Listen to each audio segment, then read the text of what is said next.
Francisco Lindor and Brandon Nimmo are the New York Mets' two franchise players, and they are absolutely delivering right now. On today's show, I'll talk about another Mets victory and how these two stars have been carrying the Mets throughout this season.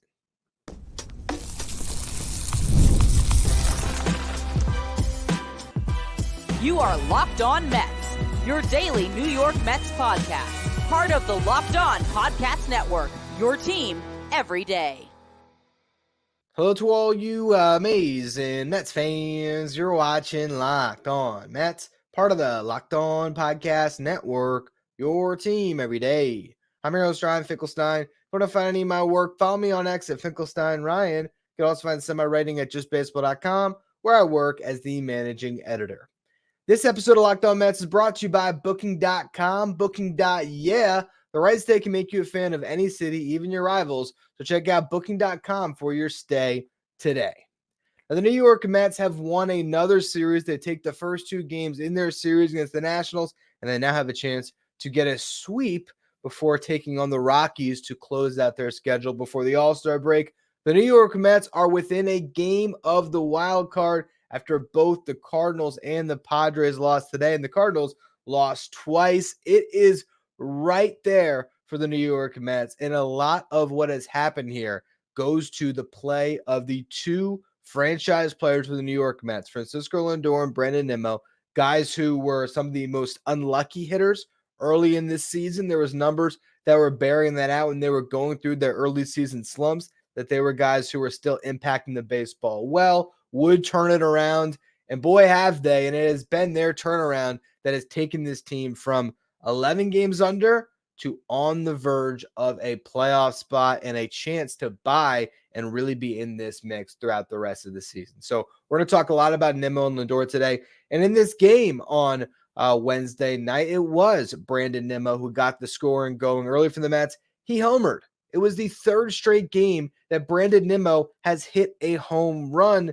Can you imagine that years ago when Brandon Nimmo was just a guy that took his walks and his base hits? No one would have expected him to turn into this type of a power hitter, but all of a sudden, he has really found his power stroke, and he's not quite on pace for 30 home runs, but I would not count him out to get there this year. So that got the Mets on the board first, and that held for a little bit, but in the fourth inning, Luis Severino had a really bad inning, gave up 4 hits in the inning, but it was the first 3 hits that resulted in 2 runs, and particularly the third hit, where a run scored from second, no surprise there. Tyrone Taylor makes a throw home, and it was a bad throw, granted. He tried to throw it hard on a line, and it gets past Francisco Alvarez. Luis Severino was not backing up the play. That allowed a second run to come in to score and really did hurt the Mets early. Severino, outside of that mishap, was good throughout the game. Really didn't struggle much beyond that one inning, so it was a solid start for him. He pitched into the 7th. It was good work by Severino overall, but this was a Mets lineup that was not scoring against Patrick Corbin early in this game, and it was a little bit nerve-wracking through the first couple innings, waiting to see, all right, when are they going to break out? It's Patrick Corbin. When are the hits going to come? And he had a very manageable pitch count going into the bottom of the 6th inning. I think he was in the low 60s, if not in the high 50s, going into that frame. So they decided to keep him in there, and that was the mistake that the Nationals made because Patrick Corbin eventually did what Patrick Corbin does, gave up some hits. JD Martinez, Pete Alonso, 2 base hits to start off a rally. Mark Vientos doubled in JD Martinez. Really bad read by Pete Alonso. He probably should have scored on that play. He didn't ultimately matter, but that knocked Patrick Corbin out of the game, the Vientos double. Derek Law came in. He walked Francisco Alvarez to load the bases. And then Jose Iglesias came through with a base hit up the middle that scored 2. Then you had another run that came in that inning as well, as Jose Iglesias scored on a throwing error by the Nationals where they were trying to turn 2 on Harrison Bader where they had no chance. Horrible defense by the Nationals in this game. That allowed a run to score. The Mets were up 5-2. 7th inning, Luis Severino walks the leadoff man. Then he gets it out on a bunt, and Francisco Alvarez chose to go underhand on that bunt and somehow got Jacob Young by half of a stride. So the Mets get a big out there, and all of a sudden, Carlos Mendoza is going to go into his bullpen to face C.J. Abrams. And who is he grabbing? Jake Diekman. Raise your hand if you were nervous, because I know I was. But Jake Diekman got the job done. 2 big strikeouts against Abrams and James Wood. I will note that he looked much better, throwing strikes, attacking the zone. There was also a lot of pitches that were over the heart of the plate to CJ Abrams that he didn't hit. Granted, Jake Diekman can be a tough at bat on guys when he's right. He's got that delivery where he's really coming at you, where his body's going towards first base and he's throwing across his body. It can be difficult for hitters to pick up, especially when he's throwing hard. And he did look good in this game. But when I looked at the pitch map and I saw where some of those pitches went, first to Abrams, which was a lot that was right over the heart of the plate. So theoretically, he could have done damage on it. When I watched it live, it looked like really good pitches. But then when you kind of look back at where they were, maybe if Abrams picked them up a little bit better, he would have done damage. And then you had James Wood, where he didn't throw anything in the zone, and rightfully so. James Wood's a rookie. Let him get himself out, and he did that. So good outing for Diekman. Doesn't give me confidence in moving forward, but it's at least a first step towards maybe getting there with Diekman. And they're going to need him because this bullpen just had a very, very tough day. Danny Young pitched in this game, and that's because Reed Garrett hit the IL. I'll talk about that a little bit more in the next segment. 8th inning, like I said, Young comes on. First out that he got was a fantastic play by Francisco Lindor on a grounder up the middle of the bat of Jesse Winker. Lindor continues to shine with the leather. Didn't have the best offensive game today, but the day prior, he was 3 for 4 with the home run. So Lindor's doing everything for the Mets. Young gets a second out before he gives up a double. And then the Mets go to Jose Butto, and Jose Butto got a strikeout to get out of that inning and pitched a really solid 9th. The Mets tacked on an insurance run for him, which I think was really good because it kept Butto in the game instead of trying to go to Edwin Diaz or get a little bit crazy with it. I think that extra run just allowed Mendoza to trust that Jose Butto would get the job done, and he did that. So he gets his first save. Also, I should mention Iglesias scored again. Tyrone Taylor, RBI triple. So got to give those two guys their shout out for getting that insurance run across. But overall, great game by the Mets. Good start from Severino. The lineup got to 6 runs.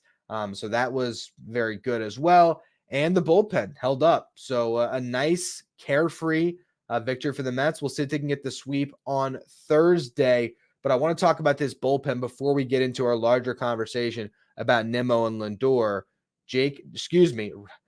Those guys look too similar to me. Reed Garrett hit the IL. This could be serious. We really don't know. I want to talk about that in just a minute. First, though, a word from our sponsors. Today's episode is brought to you by Stitch Fix. With Stitch Fix, you get a stylist who understands your style, size, and budget, and they do all the shopping for you. It is the easiest way to update your wardrobe this season.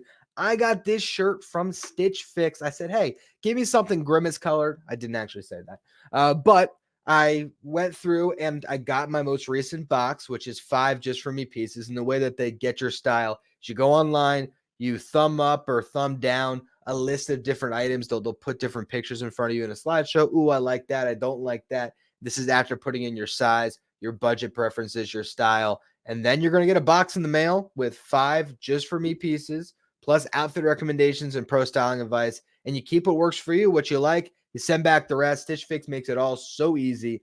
I don't like to go out into the store and shop. This makes it all so much more of a fun, enjoyable experience to get the boxes in the mail, to be able to try on the clothes, pick what I like, and then just mail back what I don't. Style that makes you feel as good as you look. Get started today at stitchfix.com/MLB and get $20 off your first fix. That's stitchfix.com/MLB for $20 off. Stitchfix.com/MLB. Must redeem within 7 days of sign up. Today's episode is also brought to you by Tax Network USA. Here with Locked On Mets, we pride ourselves on getting you the latest news for your team, whether it's the offseason, the draft, spring training, or the playoffs. It's year-round. You know what else is year-round? Collection season. Just because the tax season's over doesn't mean the IRS will stop coming after you for unfiled taxes. The IRS can garnish your wages, levy your bank accounts, can even seize your property. Don't let the IRS target you. Let the licensed professionals and tax experts at Tax Network USA go to bat for you. With over 14 years of experience and an A+ rating by the Better Business Bureau, Tax Network USA has saved their clients over $1 billion in tax debt. Whether you owe taxes, have complicated matters that require tax planning, or finally hit that parlay this season and need help correctly filing, call 1-800-549-1000 or visit tnusa.com/lockedon. You can also see the link in the episode description below. If you're an everyday listener to the show, make sure you become a Locked On Mets insider. This is our texting service where you get updates from me anytime some news breaks on the Mets. So today, when Reed Garrett hit the IL, the first place I went once I saw the news was over to Subtext to let our everyday Locked On Mets insiders know and tell them what the latest was with the Mets bullpen. If you want to be part of this texting service, find the link in the episode description. Go to subtext.com/LockedOnMets. So really bad news for the Mets. Reed Garrett hits the IL with elbow soreness, and this has all the makings of those two words that you don't want to utter when it comes to a pitcher. It started with some forearm tightness. It's now described as elbow soreness. He's going to get an MRI in his elbow, and you're just hoping it's not the worst for Reed Garrett here. Maybe the Mets avoid the horrible elephant in the room that we all could fear being right around the corner. If they do, we'll see how long he's out for. This could just be a shutdown period. I mentioned this, I think it was yesterday's show. I said there's not a pitcher on the Mets staff that needed the All-Star break more than Reed Garrett, and maybe it was just an appearance. It didn't come soon enough where that last appearance ended up doing him in, but it's a guy that's been overused. The Edwin Diaz suspension did not help things, but even prior to that, he's the guy the Mets have always turned to this year because he's the guy that will always present himself as available. This is his first big league season, not in the big leagues, but his longest amount of big league run where he really has been part of the bullpen from nearly jump and has been a consistent, relied upon arm for a long time this year. So to lose him, even though he wasn't throwing the ball great lately, that's a pretty devastating loss for this team. I mean, not one that they can't overcome. It just requires more planning at the deadline to get some arms in here because you finally felt like, all right, this team just added Phil Maton. They're getting a little bit deeper in that bullpen. And the same day that you add him into the fold, Garrett hits the IL, and you're pretty much just flipping those guys. Granted, when it comes to the roster move, it is Danny Young that came up for Reed Garrett. And the reason why that's important, because Danny Young wouldn't have been eligible to return unless he's replacing an injured player. So Young comes back. That gives you a second lefty in the bullpen. For those of you who listen to this show for a while, you know I am very high on Danny Young, although he hasn't been pitching as well as he was during that stretch at the end of May into the first part of June, where he was really great before Edwin Diaz came off the IL, and I believe he was the roster move. Since he came back, hasn't been as good. We'll see ultimately what Danny Young looks like. Can he actually hold on to a spot in this bullpen, or is he just another stopgap? I'd probably lean more towards the latter, but he's in the fold now. Phil Maton's in the fold. Eric Orzi got sent down, and again, Garrett to the IL. That means that the current shape of the bullpen, or the state of the bullpen, I should say, is Edwin Diaz, Daniel Nunez, and I guess Phil Maton as your 9th, 8th, and 7th inning guys, your late inning relievers. Adam Ottavino, I guess, in a pinch can be one of those guys. Jake Diekman still probably pitches in a little bit of leverage. We saw him do that tonight.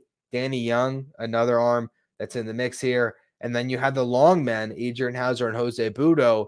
But it feels to me like Budo is trending more and more towards being a leverage reliever for this Mets team. We saw it tonight. I think they just trust that he's going to get outs, that he's going to attack the zone, that he's going to get balls on the ground, that he's going to be able to get his strikeouts. And I think Jose Budo right now is probably the maybe third most trusted reliever in this pen. And I think from the fan base, it might be the second most. I think it's Daniel Nunez and Jose Budo, because I don't know if fans trust Edwin Diaz yet. But when it comes to Carlos Mendoza and that inner circle of trust, I think it's Diaz, Nunez, and Budo. And so we could see Budo get more and more innings at the end of games. Now, the question is, how frequently can he pitch? How many days off does he need after he throws? Because that's going to be a real determining factor on how big of a piece he can be for this bullpen, or if he might need to be stretched back out and be a starter later on this season, particularly if you don't have Christian Scott for the full year and you need a 6-man rotation. So he's in a very clear Swiss Army type role, Swiss Army knife type role for the Mets. Right now, he is invaluable to that bullpen. We'll see how things continue to progress there, and we'll see what moves the Mets make at the deadline. I have a lot of stuff planned when it comes to that. I've been doing a lot of research on deadline options for this Mets team. So we're going to have a lot of fun discussions over the next week and a half here as we go through the All-Star break, and there's some dead time to really talk about what the Mets need to address and how they can do that. Clearly, the biggest area of concern is that bullpen. But we'll see. Maybe the Mets can get a sweep on Thursday. David Peterson on the mound against Mackenzie Gore, and a pretty fresh bullpen as they only needed Diekman, Young, and Budo in this game. So they stayed away from Edwin Diaz. Phil Maton should be good to go. Adam Ottavino, Adrian Hauser potentially, and hopefully Peterson gives them some length as well. One final note about the injury state of the Mets here. On Thursday, Starling Marte is going to get imaging done on his knee again as well. So you're going to have some results that Carlos Mendoza will probably share.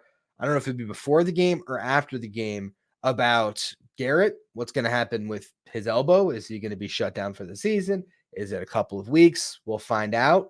And then Starling Marte is a big one because the Mets are not getting great production offensively from the collection of DJ Stewart, Tyrone Taylor, and on occasion Ben Gamel or Jeff McNeil when he slides into the outfield. Granted, I will note that Tyrone Taylor, his defense has been felt. I feel like the Mets could roll with him as their starting right fielder in the playoffs or even just in the run towards the playoffs.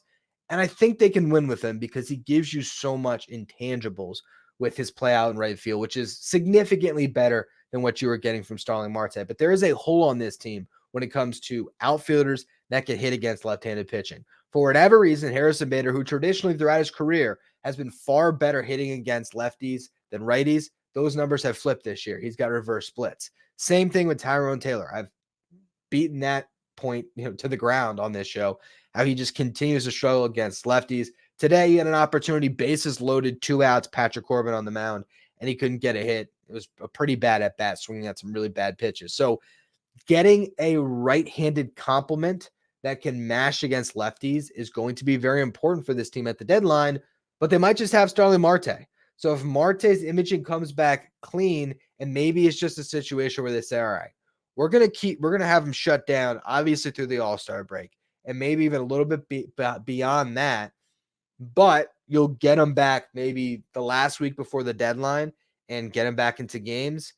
There might be a way where they don't have to address their position player core, because I think if they have Marte in place, a lot of the issues we've seen lately when it comes to Stewart in particular can go away. They can option him down to bring back Marte. If you wanted to eventually option Gamel or DFA Gamel, you could bring up one of your prospects, whether that's Acuna, whether that's a guy like Luke Ritter, who's hitting really well in the minor leagues, Rylan Bannon, not necessarily a prospect, but a guy that's signed on a minor league deal that's done very well, or if it's Brett Beatty, and get another bat on your bench. But having Marte in the fold is going to be very important to the Mets down the stretch. And if they get a bad image on Thursday, that is a clear area of need where the Mets don't only have to go out and get bullpen help to potentially deal with the loss of Garrett and just the need they already had, but they're also going to have to find a potential right fielder that can slot in and particularly hit well against left-handed pitching. So we're going to find out about those things. But what I wanted to close the show on today is talking about Brandon Nimmo and Francisco Lindor. These two guys have been absolute money for the Mets down the stretch here throughout June in particular, and even now into July. They are carrying this team, and I want to give them some recognition for that. So we'll talk about it in just a minute. First, though, a word from our sponsors. This episode of Locked On Mets is brought to you by Booking.com. Booking.yeah. With summer travel heating up, especially travel for baseball games, it's time to explore those U.S. cities you've always secretly wanted to learn more about. Yes, we're talking about your rival cities. After the All-Star break, the New York Mets will head to Miami for a 4-game set. I'll actually be there because I'm a South Florida local here. But if you need a stay, head over to Booking.com. And with hotels, bed and breakfasts, vacation rentals, resorts, and so much more on Booking.com, you might find your perfect stay even in your baseball rival city. The right stay can make you a fan of any U.S. city, even your rivals. So book today on Booking.com, on the site, or in the Booking.com app. Today's episode is also brought to you by GameTime. GameTime is the fastest and easiest way to buy tickets for all the sports, music, comedy, and theater events near you. And if you're trying to go to a Mets game, This is the strategy that I have currently been employing to get into the ballpark at the best possible rates. I don't look for my tickets 2 days before the game. No, I actually wait until I'm right outside the ballpark because Game Time is the place to go for those last minute deals. So then I can scan the ballpark, I can view my seat before I actually purchased it. So I know that I like the sight lines that I'm looking at there, and I can see all in pricing up front. So I'm not surprised by some hidden fees when I go to checkout. And it is so easy to use where within a minute you can have your tickets, be walking into the ballpark and ready to go, get inside and enjoy a great game. Take all the guesswork out of buying tickets with Game Time by downloading the Game Time app, create an account, use the code LOCKEDONMLB for $20 off your first purchase. Again, terms apply. Create an account, redeem the code LOCKEDONMLB for $20 off. Download the Game Time app today. Last minute tickets, lowest price guaranteed. If you want to stay up to date on everything in the world of sports, make sure you check out Locked On Sports Today, streaming 24/7 on YouTube.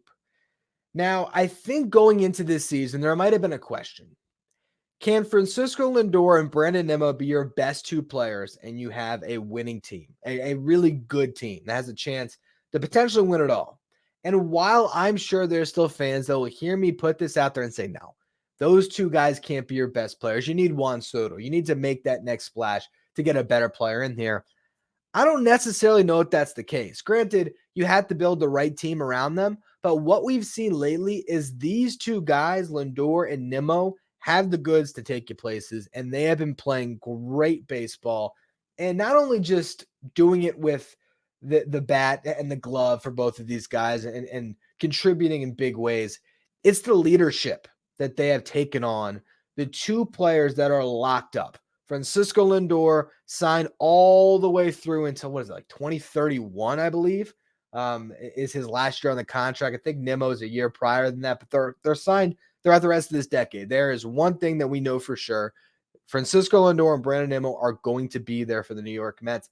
And that's a really good thing to just have as a foundation and a building block. And I think what these two guys represent, it's hard workers, first and foremost.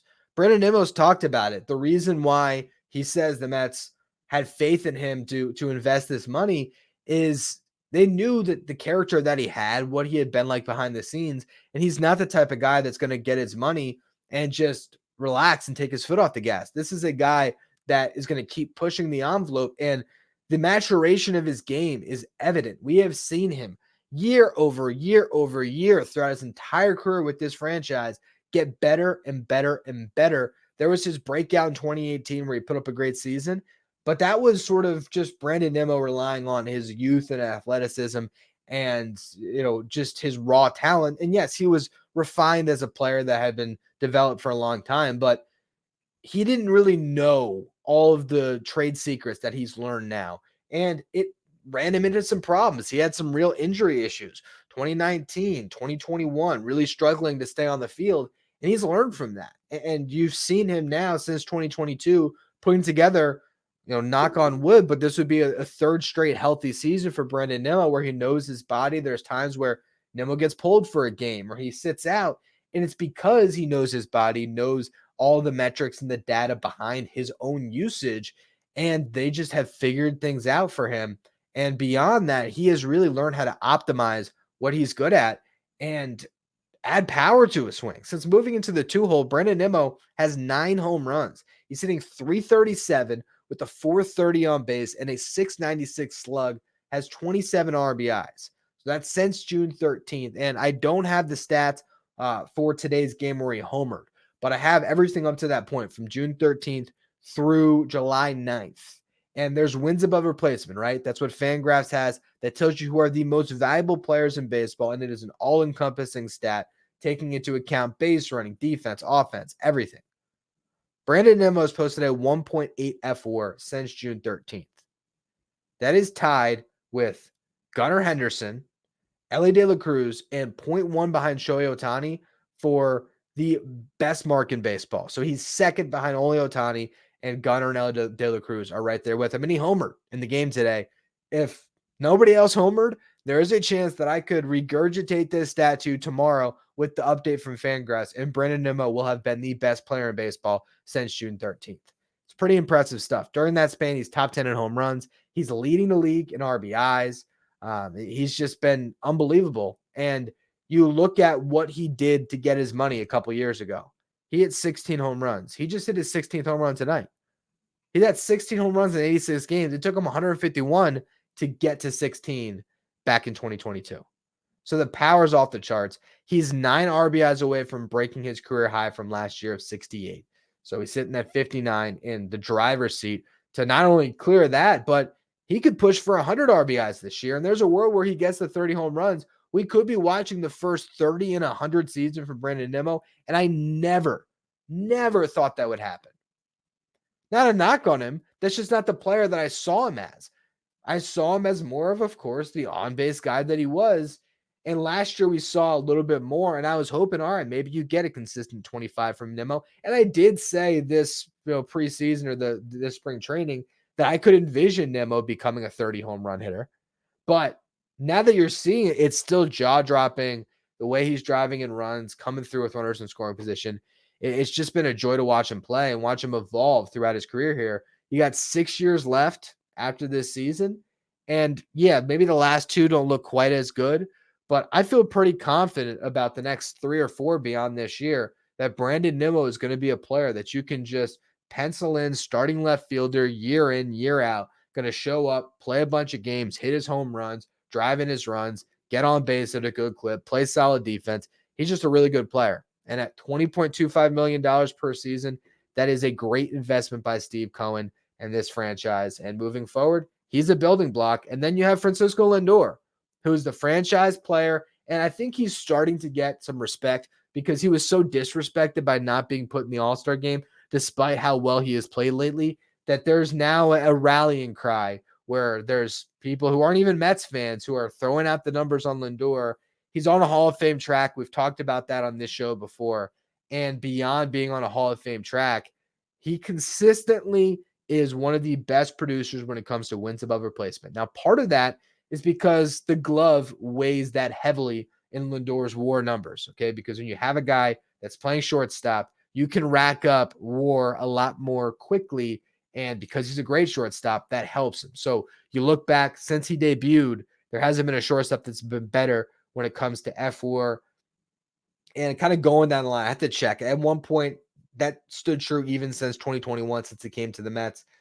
I had to look and see how that might have been adjusted since. But what he does for you is he plays great defense. He runs the bases well. He's now really becoming a great base stealer. Not that he wasn't before, but he takes advantage of the rules as good as anybody on this team to be able to pick his spots. And it not only is he an effective base stealer as far as racking up the numbers, he's efficient with his base stealing, which is really important towards winning baseball.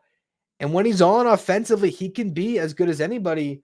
Francisco Lindor might just announce himself as an MVP candidate. Now, do I think he's going to edge out Shohei Ohtani and Bryce Harper? No, I do not. But could he be third in the National League in MVP when the year's done? If the New York Mets end up in a wild card spot, and even better, if they end up in the second spot, or even if they push the Braves for the top wild card spot, if this is a Mets team that somehow finds their way to 90 wins, which sounds a little bit crazy for them to get there from where they started, but if this team stays as hot as they've been, you never really know. Lindor's going to get a lot of recognition when it comes to the voting, or at least he should. Voting in Lindor lately hasn't worked out, but I really do believe that this guy's going to be at least a top 10 MVP finisher, maybe top 5, at best top 3. And you look at what he has done since going into the leadoff spot on May 18th. He is leading the National League in wins above replacement by a considerable margin. He's at 3 wins above replacement going into play today. The next closest guy was at 2.3, and that's in 46 games played. If you look at that rate, 3 wins in 46 games, and you extrapolate that out to a 162-game season, he'd be like a 10.5 win player. Aaron Judge, when he won his MVP with the 62 home runs and the 131 RBIs, he was an 11.2 win player. So that just shows you for this, better than quarter of the season, 46 game sample, how good Francisco Lindor has been.